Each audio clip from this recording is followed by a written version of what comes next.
Hey everyone, this is Ashley with CT Marina Digitals. I'm going to do a tutorial to show how to use my new Disco Ball overlays in Photoshop. I made these specifically because a lot of people have been doing Swifty sessions, and these are a cute addition to that. Possibly save some money from buying the disco balls at the store. I have open 3 images that I'm going to use. I have a disco ball open, and you can easily just select all, copy and paste it into your image, but I'm going to be using place embedded so I can easily switch between them if I need to. So this one I'm just going to be using a silver. So I'm going to go up to File and Place Embedded. We just navigate to the folder where your overlays are open. Now some of these, I tried to do some of them matching kind of in style. I did some bright ones. I did some that you can use on kind of a darker background, and then I did a lot of the colored ones that you can also change to different colors too, and I'll show you how to do that. So I'm just going to go ahead and click on one of them. I'm going to have my proportion, check this box up here to keep my proportions, and I'm going to resize.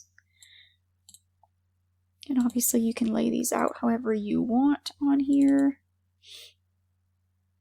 If you're unsure which number you've added so far, it will say over here which disco ball you already added onto there.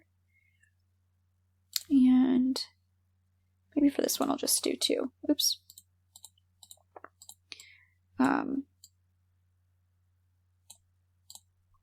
And so the only thing I would kind of worry about on this image is there's a lot of pink. See how the pink is reflecting onto her pants? That's what it would do to the disco balls as well. So I'm going to click on the overlay, and I'm going to add a hue saturation layer.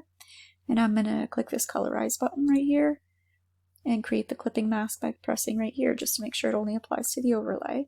And then I'm going to drag it until it matches my pink. I have to add some saturation there too. Okay, and then I'm going to duplicate it. I'm going to drag it above here and right click, and you can create a clipping mask that way, or you can hold down Alt and click between the layers, and that can create a clipping mask for you as well.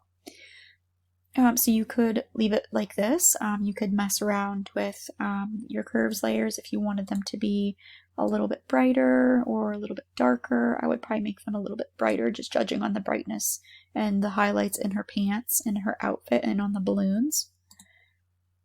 Trying to make as many as I can to try to suit everybody, but you're gonna have to play around with them because there's no way I can know. Obviously, everybody that buys them, they're very specific image that they're going to be using them on. So that's one way to use them. I'm going to come over to this one, which is a lot more colorful. I think I do have some in here, File, Place Embedded, that are just pink and purple. Most of them are like all kinds of colors, but I have a couple in here that are just pink and purple. So I'll put one of those in here first. And again, I would change, so I would just add a layer above this one and clip it, create that clipping mask. Color, blending mode. I'm going to use a hard brush actually at 100% opacity. I'm going to click a pink on the floor that it's going to be reflecting, and I'm going to press here, and then I'm going to hold down Shift so I do a straight line and then drag it across here just to get that bright pink reflection from that floor, and I would leave that like that. You could create a, oops, I don't know what happened. I hate hovering over those and then they change. You could create a layer mask and get rid of that extra that I kind of painted on, but I don't mind that. So this one has a little bit of blue in it actually too, but I'm going to add a different one just so I can show you.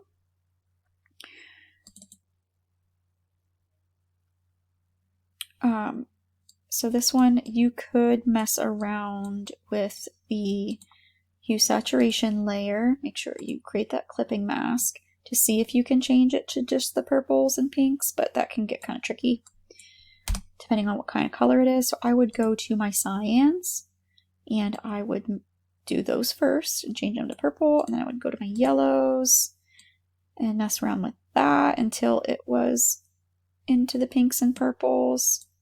And you're just going to kind of have to go little by little some are going to do it a lot easier than others. You could also create a color layer above that too, and then just go in. I would use a soft brush if you do this though. Go in and paint different colors on there by hand. Just lower the opacity if you need to. So that's another way to use them. Say this was like a green. I'm going to add another one on here. One of my just purple and pink ones. So I wanted to do one that was just two-toned. It didn't have so many colors, so that way if you did have just a pink and purple background like this, you could use it. Or if you had like a green and yellow, or like blue, and you could change the hue and saturation on that too, and just drag it until you got the color backdrop, like if you had a blue or a purple one or a green one, to match that. So that's an easy way to change that too. And then you could just play around with them for different depths. Put them in different places. You could make one of them, I don't know what I just did.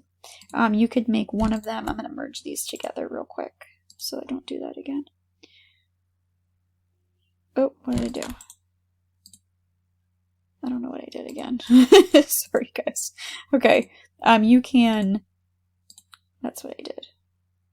Play around with them and add different depths. Like if I wanted this one to be a little bit smaller in the back and add some blur, filter blur, Gaussian blur to it, so it was kind of like blurred into the background, I could do that. Just a few different ways to use them. If you wanted to, if say you wanted one like way down here, you could do that and then just zoom in and go to your clone tool, make sure it's at 100%, grab that. It's just going to say it's a smart object, so it's going to tell you to raster size it. Just press OK if you're using them, if you're doing the place embedded. And then just extend it and you can use it like that as well. My third one. So I wanted to make some of the dark disco balls too for people that shoot with their backgrounds a little bit darker, which I do a lot of the time. Some file place embedded. I'm going to use a few of the dark ones. I think I'm going to do them a little bit smaller in this image.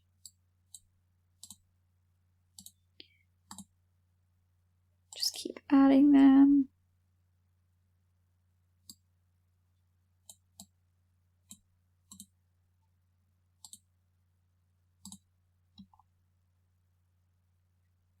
And you could probably use the same ones and get away with that too, because you would have like the same reflections.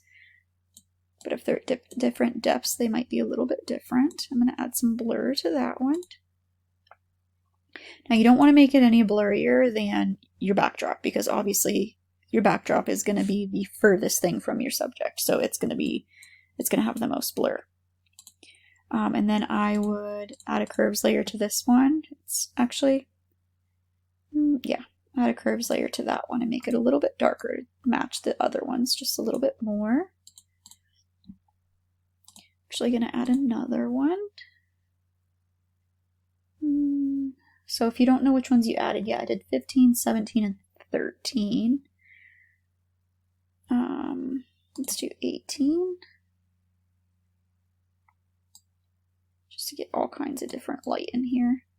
Bring this one back here. I would probably play around with these a lot more to get them like situated exactly how I want them, but